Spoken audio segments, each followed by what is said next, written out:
இருக்கிறோம்.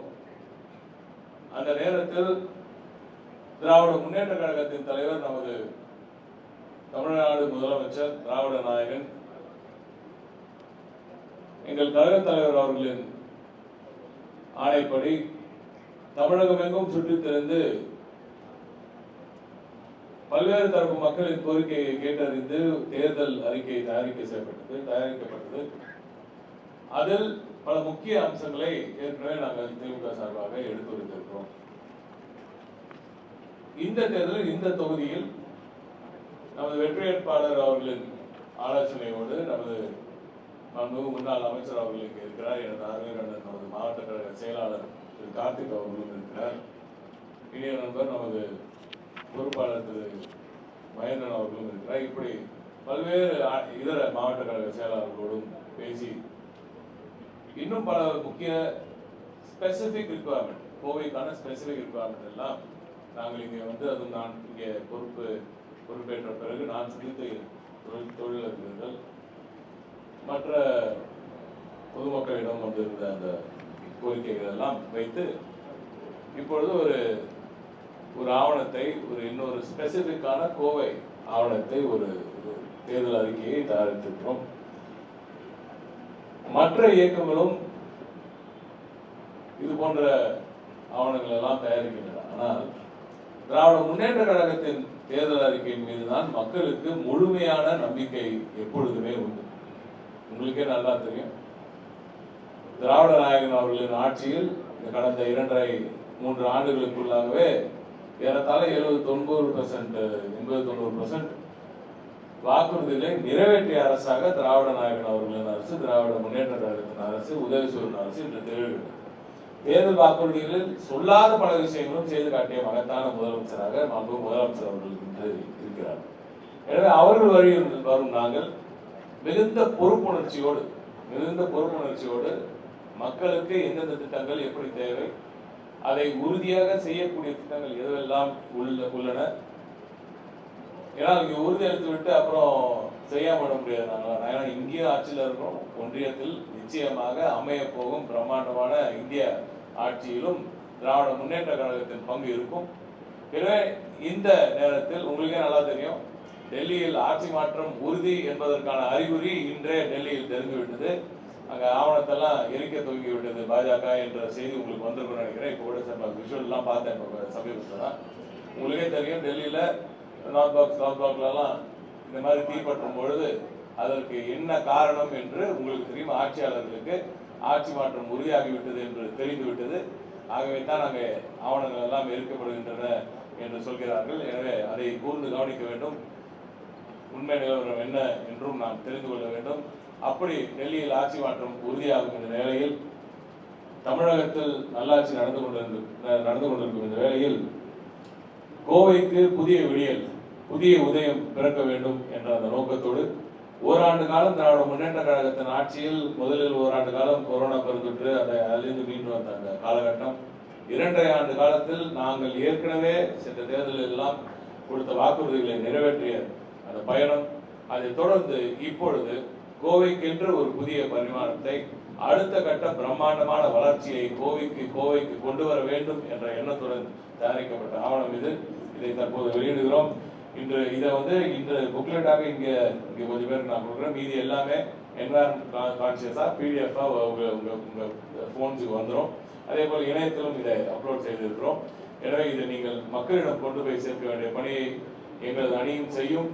ஊடக நண்பர்கள் நீங்கள் எல்லோரும் எங்களுக்கு செய்து தர வேண்டும் என்ற அந்த கோரிக்கையும் இங்கே வைத்து, திராவிட முன்னேற்ற கழகத்தின் வெற்றி வேட்பாளர் திரு கணபதி ராஜ்குமார் அவர்களின் இந்த உறுதி ஆவணத்தை, தேர்தல் அறிக்கையை இப்பொழுது வெளியிடுகிறோம். இது வெளியிட்டு உங்களுக்கு திரும்பி அதில் டீட்டெயில்ஸ் சொல்லுங்க.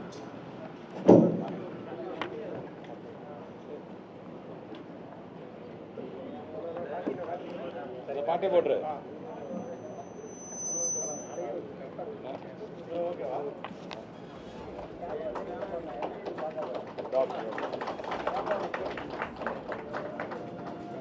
Dog, you hold the English one. Yeah.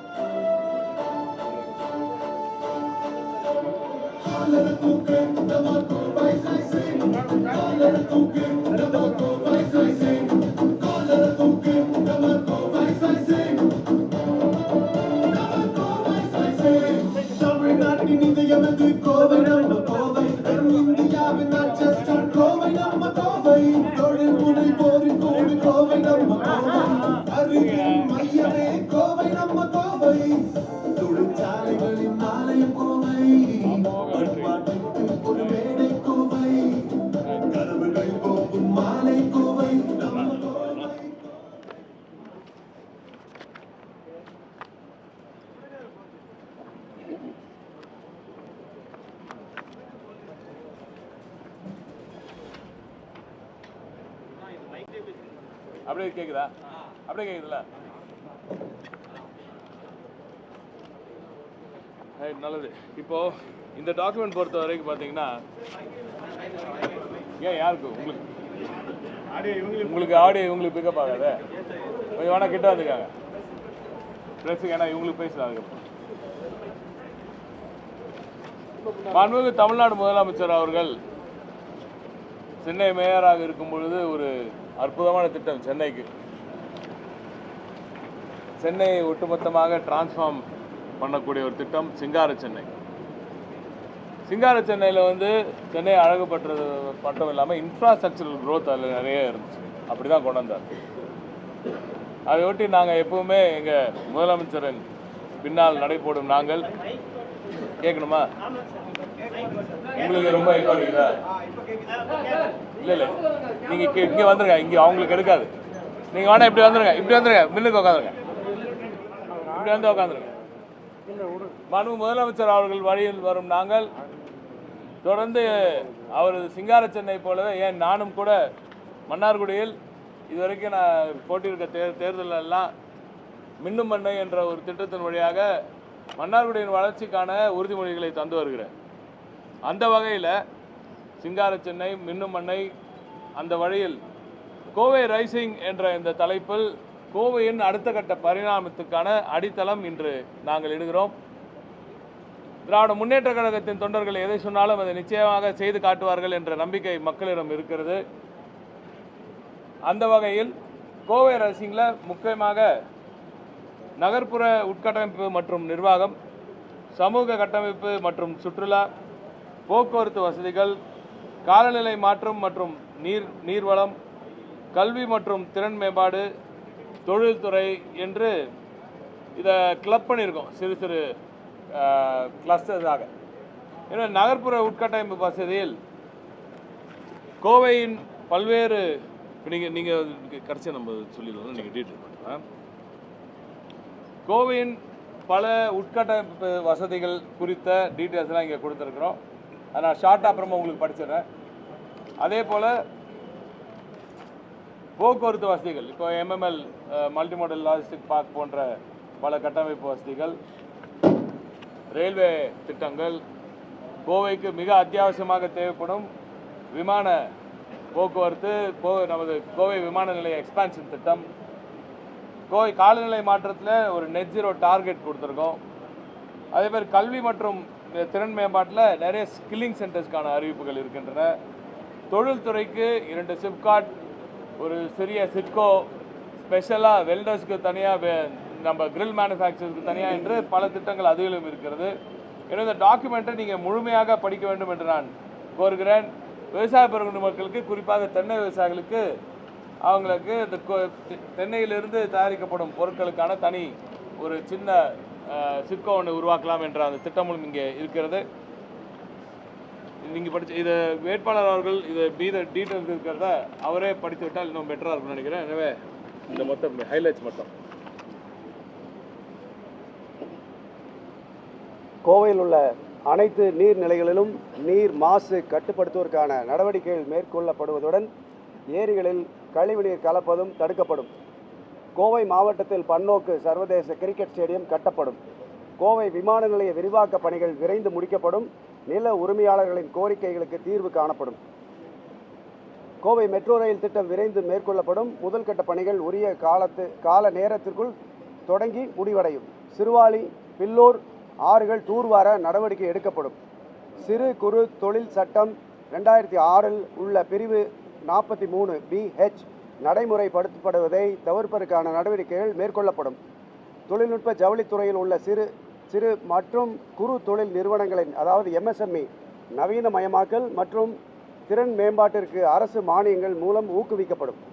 Wet grinder ஆலை மற்றும் மோட்டார் பம்ப் தயாரிப்பாளர்களுக்கு சிறப்பு கவனம் செலுத்தி குறு தொழில்களுக்கான புதிய தொழில் பூங்கா அமைக்கப்படும்.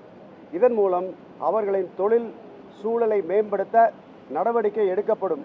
இந்த பூங்காவிற்குள் காட்சியரங்கம் உட்பட கிரில் தயாரிப்பாளர்களுக்கான பிரத்யேக பிரிவு அமைக்கப்படும்.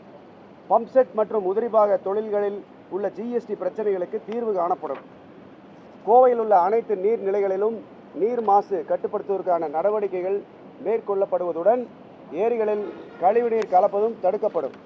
கோழிப்பண்ணை விவசாயிகளின் தீவனம், மின்சாரம் மற்றும் இதர பிரச்சனைகள் குறிப்பிட்ட கால வரையறைக்குள் தீர்க்கப்படும். நகருக்குள் வாடகை கட்டிடங்களில் இருக்கும் குறுந்தொழில்களுக்கு புதிய தொழில் பூங்காவில் கடை அமைக்க வாய்ப்புகள் வழங்கப்படும். தமிழகத்தில் 7 லட்சம் வெல்டர்களுக்கு உதவும் வகையில் விபத்து நிவாரண திட்டம் உட்பட வெல்டர்களுக்கான நலவாரியம் ஏற்படுத்தப்படும். விசைத்தறி வளர்ச்சி கவுன்சில் உருவாக்கப்பட்டு மின்சார செலவு உள்ளிட்ட அனைத்து பிரச்சனைகளும் கவனித்து தீர்க்கப்படும். தென்னை விவசாயிகளின் விருப்பத்திற்கு இணங்க நியாய விலை கடைகளில் தேங்காய் எண்ணெய் வழங்குவதற்கு விரைந்து நடவடிக்கை எடுக்கப்படும். காற்றாலை உற்பத்தி சார்ந்த பிரச்சனைகளில் கவனம் செலுத்தக்கூடிய வகையில் புதிய கொள்கை உருவாக்கப்பட்டு காற்றாலை பேங்கிங்கிற்கு ஊக்கம் அளிக்கும் வகையிலான கொள்கை அறிவிக்கப்படும். உலோக வார்ப்பு தொழிலுக்கான மனிதவள திறன் மேம்பாட்டு மையம் நிறுவப்படும். L&T பைபாஸ் 4 வழி சாலையாக்கும் பணிகள் விரைவுபடுத்தப்படும். கோயம்புத்தூருக்கு அருகே பசுமை MMLP நிறுவப்படும். இந்த திட்டங்களில் வந்து ஒரு சில மட்டும் நான் குறிப்பாக சொல்லிடுறேன். கோவையில் வந்து உள்ள அனைத்து நீர்நிலைகளும் கடந்த 10 ஆண்டுகளாக அதில் வந்து நிறைய அந்த சூவேஜ் கலப்பு விஷயம்லாம் வந்து சரியாக அட்ரெஸ்ஸே பண்ணல. அதனால தான் நீங்கள் பார்த்தீங்கன்னா கூட பல நம்ம வாட்டர் பாடிஸ் எல்லாமே கொஞ்சம் மாசுபட்டுருக்கு. எனவே அதை சரி செய்வதற்கு ஆங்காங்கே மினி STPs செய்வதற்கான திட்டங்கள் தீட்டியிருக்கிறோம். அதே போல் மாவட்டத்துக்கு ஒரு ஏற்கனவே அறிவித்த பன்னோக்கு கிரிக்கெட் ஸ்டேடியம் ஏற்கனவே மாண்புமிகு முதலமைச்சர் அவர்கள் அதை அறிவித்து விட்டார். மகத்தான பிரம்மாண்டமான சர்வதேச தரத்திலான பிரம்மாண்டமான ஒரு கிரிக்கெட் ஸ்டேடியம் இங்கே நிச்சயமாக அமைக்கப்படும். மெட்ரோ ரயில் திட்டம் ஏற்கனவே 10,000 கோடிக்கு மேலே நமது தமிழ்நாடு முதலமைச்சர் அவர்களின் அறிவிப்பின்படியே அவரது தேர்தல் வாக்குறுதிப்படியே நிச்சயமாக அமைக்கப்படும் என்ற அந்த அறிவிப்பையும் அவர் கொடுத்திருக்கிறார். இப்படி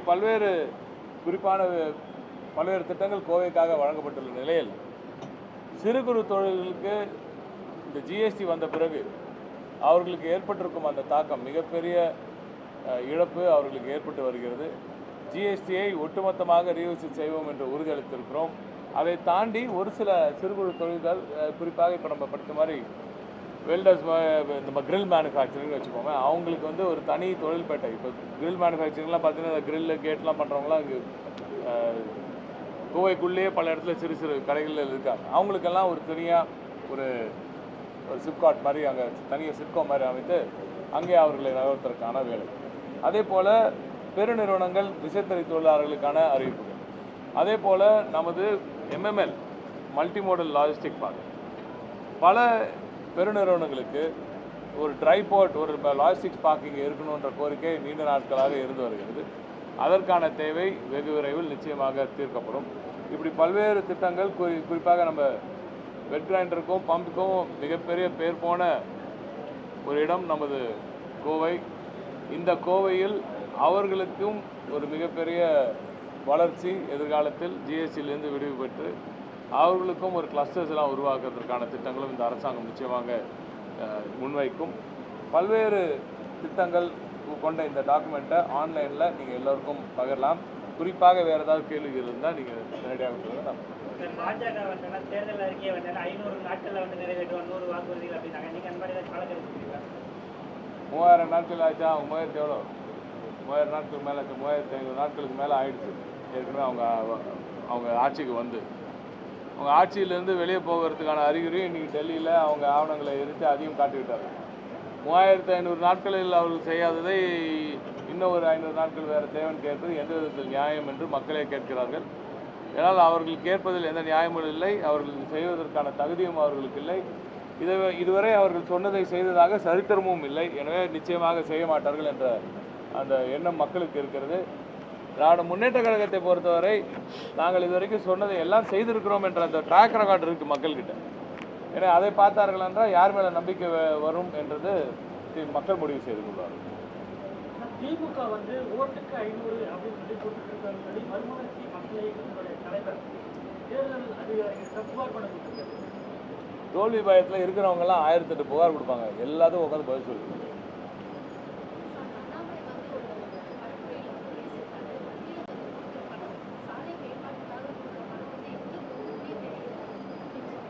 ஏங்க அது சொல்கிறதே ஒரு ஒரு முட்டாள்தனமாக இல்லையா? ஒரு ஒன்றிய அரசு ஒரு கொடுக்குற நிதியை எங்கே போகிறதுன்னு தெரியலன்னு சொல்கிறது ஒரு பொறுப்பான ஒரு ஒன்றிய அரசு சொல்கிற விஷயமா அது? அப்போ எந்த அளவுக்கு இப்போ அவங்களுக்கு அறிவு இல்லைன்னு ஒத்துக்கணும், இல்லை அவங்களுக்கு ஸ்ட்ரக்சர் இல்லைன்னு ஒத்துக்கணும், இல்லை அவங்க கொடுக்குற நிதி ஒட்டுமொத்தமாக அவங்க சொல்கிறது பொய்ன்றதை அவங்களே ஒத்துக்கிறாங்கன்னு தான் சொல்லுவேன். எங்கே போகிறதுன்னு தெரியல சொல்கிறது இதெல்லாம் ப்ராக்டிக்கலாக பாசிபிளாக யோசிச்சு பாருங்க. இருக்கிற டேட்டா எல்லாம் வச்சுருக்காங்க.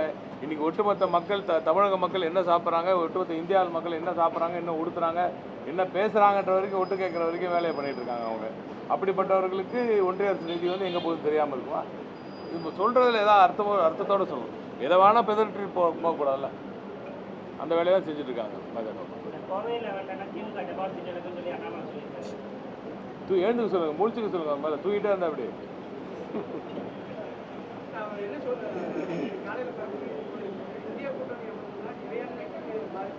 நான் என்ன சொல்கிறேன், எங்களோட போட்டி வந்து அதிமுகவோட இருக்குது. அதிமுகவை ஏன் வந்து மீடியா ஊடகங்கள் இருட்டடிப்பு செய்யுதுன்னு தான் எனக்கு புரியல. அது வந்து பெரிய ஒரு சந்தேகத்தை எழுப்புது.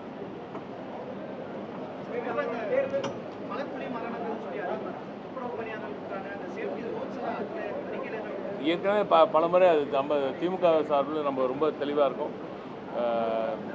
மேனுவல் ஸ்கேவேஜிங்கை ஒட்டுமொத்தமாக ஒழிக்க வேண்டும் என்றதில் ரொம்ப தெளிவாக இருக்கும். எங்கேயுமே அந்த மாதிரி இந்த நேரத்தில் நம்ம ஆட்சியில் எதுவும் அந்த மாதிரி நடக்கிறதில்ல. இன்னும் ஆட்டோமேஷனுக்கான வேலைகள் பல பணிகள் நடந்துக்கணும். இப்போ இந்த கருத்து கணிப்பெல்லாம் பார்த்தா சிரிக்கிறதா என்னன்னு தெரியல. உங்களுக்கு எத்தனை கருத்து கணிப்பு வருது? முன்னாடியெல்லாம் ஒரு நாலு நம்பகத்தன்மையான ஒரு நிறுவனங்கள் இருக்கும், அவங்ககிட்ட கருத்து கணிப்பு வரும். அதை வந்து வச்சு நம்ம எல்லாருமே அதை பற்றி பேசுவோம். இன்றைக்கி ஒரு 1008 கருத்து கணிப்பு வருது. அது எங்கேருந்து வருது, எது உண்மை எது போய் நினைக்கிறது யோசிக்கிறதுக்குள்ளேயே தேர்தல் முடிஞ்சிடும். எனவே இந்த கருத்து கணிப்பெல்லாம் நீங்கள் பார்க்குறத விட மக்கள் மனதை பாருங்கள். ஜூன் 4ஆம் தேதி திமுக வேட்பாளர் திரு கணபதி ராஜ்குமார் அவர்களுக்கு கிடைக்க போகும் மகத்தான வெற்றியை பாருங்கள். அதுதான் இறுதி முடிவாகும்.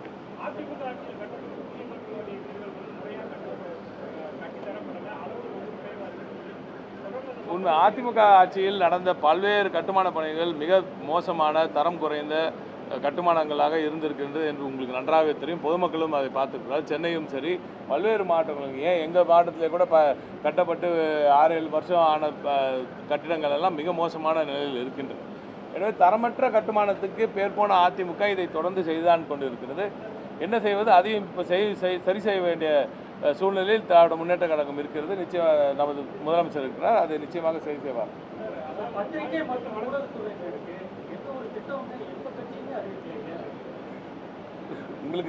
உங்களுக்கான கோரிக்கையை நீங்கள் சொல்கிறீங்க, நியாயமான கோரிக்கை தான்.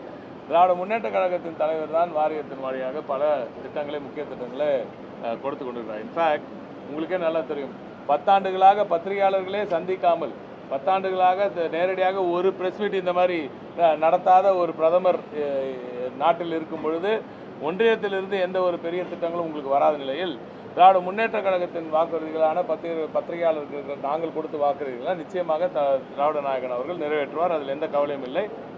நிறைய பேருக்கு வீடு கொடுக்குற விஷயமாக இருக்கட்டும், பட்டா கொடுக்குற விஷயமாக இருக்கட்டும், அவர்களுக்கு நிறைய நெட்டுகிரிட்டிஸ் இருக்குது. இன்ஃபேக்ட் பத்திரிகையாளருக்கு தேவை குறித்து நானே சட்டமன்றத்தில் எதிர்க்கட்சியாக இருக்கும்பொழுது திராவிட முன்னேற்ற கழகத்தின் தலைவர், அன்றைய எதிர்க்கட்சி தலைவர், இன்றைய முதலமைச்சர் அவர்களின் அறிவுறுத்தல்படி பத்திரிகைகளுக்காக நாங்கள் பேசியிருக்கோம். என்றுமே ஊடகங்கள் எந்த பக்கம் இருந்தாலும் ஊடகங்களின் நலன் காக்கும் ஒரே இயக்கமாக திராவிட முன்னேற்ற கழகமும் எங்களது தலைவர் புயல் கருணாநிதி ஸ்டாலின் அவர்களும் இருந்திருக்கிறார்.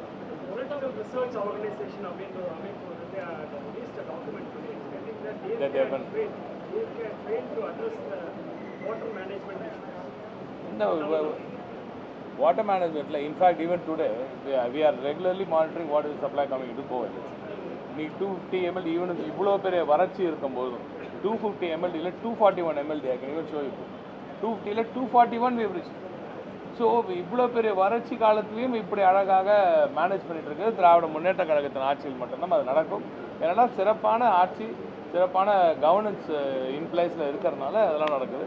இது நான் இப்போ நீங்கள் கேட்குற மாதிரி நிறைய திட்டங்கள் தூர்வாரத்துக்காகவும், இப்போ நம்ம சிறுவானை அணையை தூர்வாரத்துக்காகவும், பில்லூர் சரி பண்ணுறதுக்காகவும் பல திட்டங்களை சொல்லியிருக்கோம். அதெல்லாம் நிச்சயமாக நடக்கும்.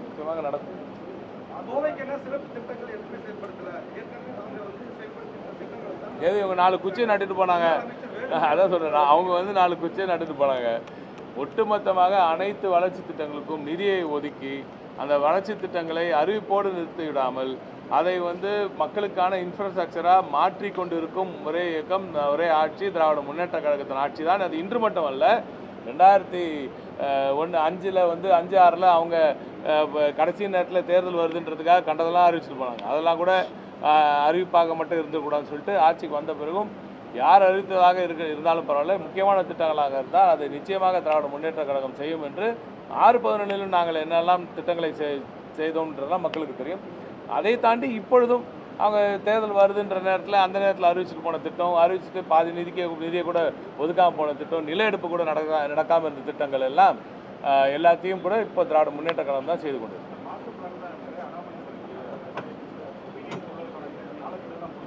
இருக்கு. அதுக்கான மாஸ்டர் பிளான் வந்து அது மக்களோட உட்காந்து எல்லாரோட ஸ்டேக் ஹோல்டர்ஸோடு உட்காந்து டிஸ்கஸ் பண்ணிட்டு பண்ணணும் அப்படின்றது நிறைய கொஞ்சம் குட்டி கிளிச்சஸ் இருக்குது. ஆனால் அது கொண்டு வந்தது திராவிட முன்னேற்ற கழகம் தானே, நம்ம ஆட்சி தானே கொண்டு வந்துடும்.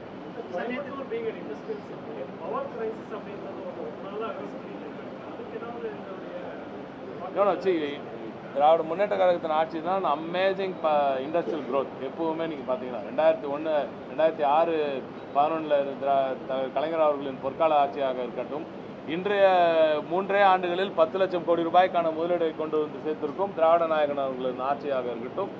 இரண்டுமே திமுக ஆட்சியில் தான் மிகப்பெரிய தொழில் வளர்ச்சி வருது.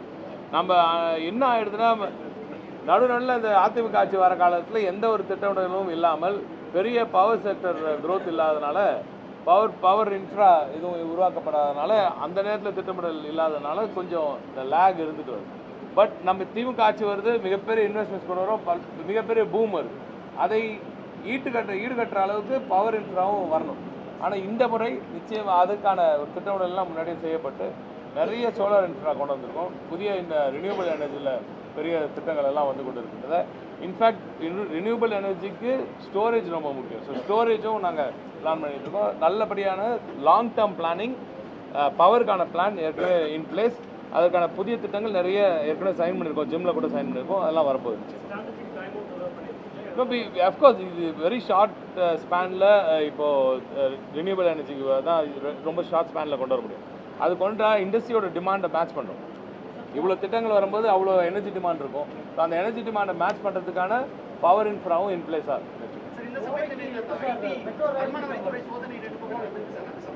எதுங்க அது இப்போ பாஜகவை பொறுத்தவரை அவர் இடி ஐடி எல்லாத்தையும் வச்சு அவங்க என்னெல்லாம் முடியுமோ எல்லாத்தையும் செய்கிறாங்க.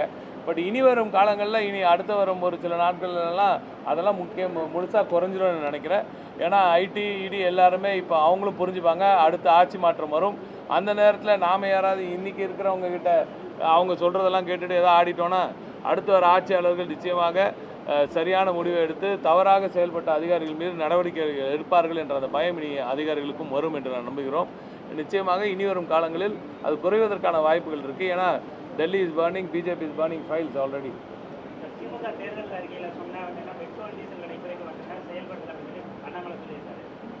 இல்லை, உங்களுக்கே நல்லா தெரியும், 3 ரூபா குறைச்சி நம்ம அதுக்கான தேவைகளை குறைச்சிருக்கோம்.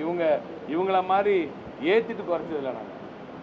நாங்கள் உண்மையாக குறைச்சோம். இவங்க 10 ரூபாய் 20 ரூபாய் ஏற்றிட்டு அதில் 1 ரூபா 2 ரூபா நம்ம ஏதோ ஒரு தேர்தல் நேரத்தில் குறைக்கிற இயக்கம் இந்த திமுக கிடையாது.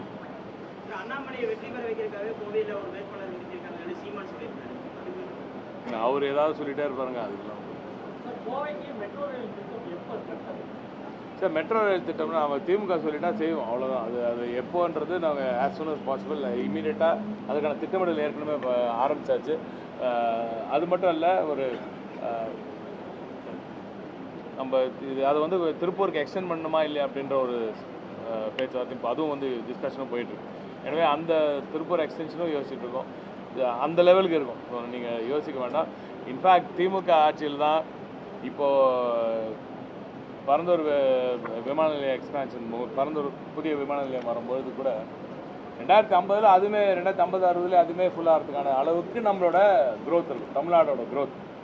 இப்பொழுதே 3வது ஏர்போர்ட்டை குறித்து யோசிக்க வேண்டிய இடத்துல நாங்கள் இருக்கோம். அந்த அளவுக்கு யோசிச்சுட்டு அந்த அளவுக்கு தொலைநோக்கு சிந்தனையுடன் செயல்பட்டு கொண்டு இருக்கும் அரசாங்கம் தான் திராவிட முன்னேற்ற கழகத்தின் அரசாங்கம். உடனுக்குடன் செய்திகளை தெரிந்து கொள்ள சன் நியூஸ் பெல் ஐகானை கிளிக் பண்ணுங்க.